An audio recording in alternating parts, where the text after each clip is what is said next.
예, 조금씩 용산 대통령 시대 윤곽이 잡히면서요. 오늘 오전부터 국방부 청사 주변은 이사 준비로 분주했습니다. 윤 당선인 측은 취임 날부터 임시 사무실이라도 집무실에서 일을 하겠다 이런 의지가 강합니다. 청와대는 임기 시작인 5월 10일에 개방하여 국민께 돌려드리겠습니다. 이게 국방부 청사입니다. 요거는 합동참모본부 청사입니다. 요거는 근무지원단입니다. 5월 11일 입주를 위해서는 9일까지 모든 공사가 마무리돼야 될 텐데 이게 가능하겠습니까? 지금 저희들 준비 잘 하고 있습니다. 충분히 가능합니다. 5월 10일에 취임을 준비할 때 새 대통령 집무실에서 저희가 국민께 인사드릴 수 있다는 점을 분명히 말씀드릴 수 있고요.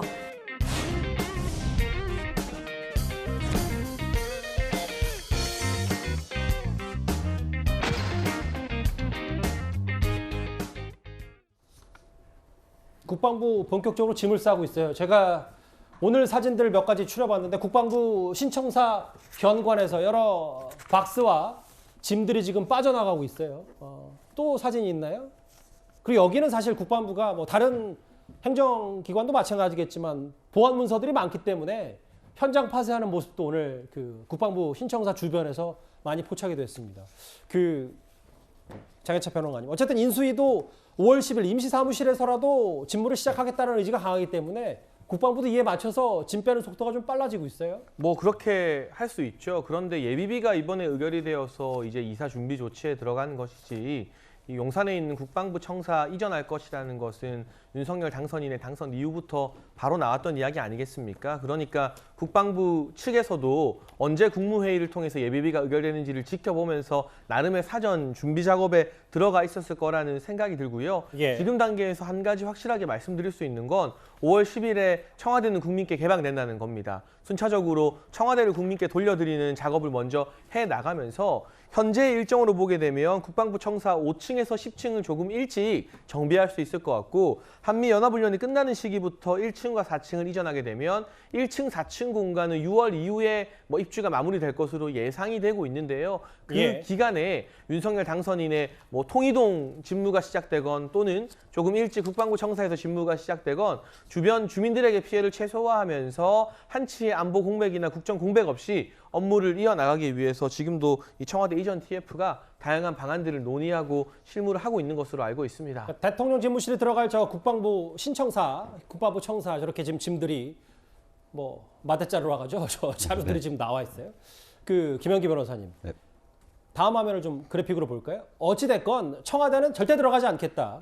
그러니까 윤 당선인은 통이동 집무실을 쓰든 아니면 용산 국방부 청사에 이사 준비더라도 6월 중순일에 마무리가 되더라도 간이 집무실을 쓰겠다 이런 의지가 강한 것 같아요. 맞습니다.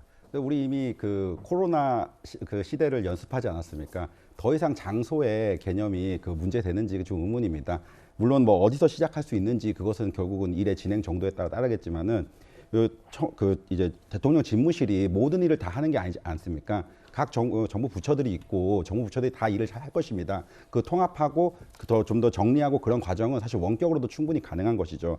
굳이 그 지역 장소의 그 문제를 특정해 가지고서 이전은 불가능하고 용산에서 시작할 수 없다 이렇게 비판하는 거는 앞으로 포스트 코로나 시대에 좀 맞지는 않은 말인 것 같습니다. 예, 일단 뭐 야전 천막이라도 치겠다, 야전 침대라도 치겠다. 취임 첫날 어떻게든 용산에서 보내겠다는 윤 당선 의지가 강한데요. 그런데 일부 군사 전문가들은 안보 공백, 정상적인 업무는 불가능할 것이다 이런 우려도 있습니다. 그 목소리 듣고 올까요? 통이동의 비서진은 상당수가 잔류하고 일부 핵심 기능만 갖고 가는 거거든요. 그건 뭐 정상적인 그 대통령실이라고 할 수가 없죠. 청와대에 있는 경호처와 위기관리센터의 그 고가 장비나 어떤 첨단 시스템은 다 무력화되는 거예요. 옮기는 게 아니라 새로 짓는 거라는 걸 좀 아셔야 될 것 같고. 예. 권지웅 의원님, 저 군사 전문가는 안보 공백 우려를 구체적으로 얘기를 했는데 민주당의 입장은 대략 어떻습니까? 지금 너무 속도전이다라고 판단하고 있습니까?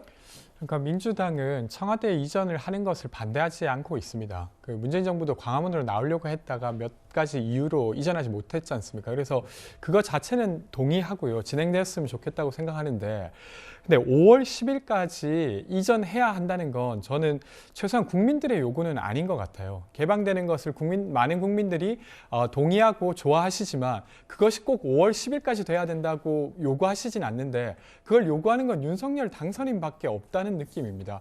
되려 이제 6월 10일까지 될 것이다라고 말하는 게 아니라 그 과정에서 예를 들면 업무 공백은 없다고 충분히 설명하는 게 윤 당선인의 의무가 아닌가 싶고 좀 더 나아가서는 되려 지금 해야 될 일은 추경을 잘 편성해서 손실보상을 빠르게 한다거나 아니면 강원 산불 문제에 대해서 언제까지 내가 다 하겠다라고 말하는 게 더 적절한 일이 아닐까 싶은데 그런 것보다도 훨씬 더 이 집무실 이전에 집중하는 듯한 모습을 보여주는 게 저는 되려 국민들이 보기에 왜 이렇게 거기에 이렇게 몰입하나 되려 이런 이야기까지 해요. 한 번 들어가면 절대 못 나오기 때문에 지금 이렇게 하는 거다라고 하는데 예. 그것은 저는 좀 국민들이 보기에는 설득력이 떨어진다고 봅니다. 오늘 저 평택 컴프레스 기지를 찾았습니다. 당선 신분으로는 최초로 간 거고.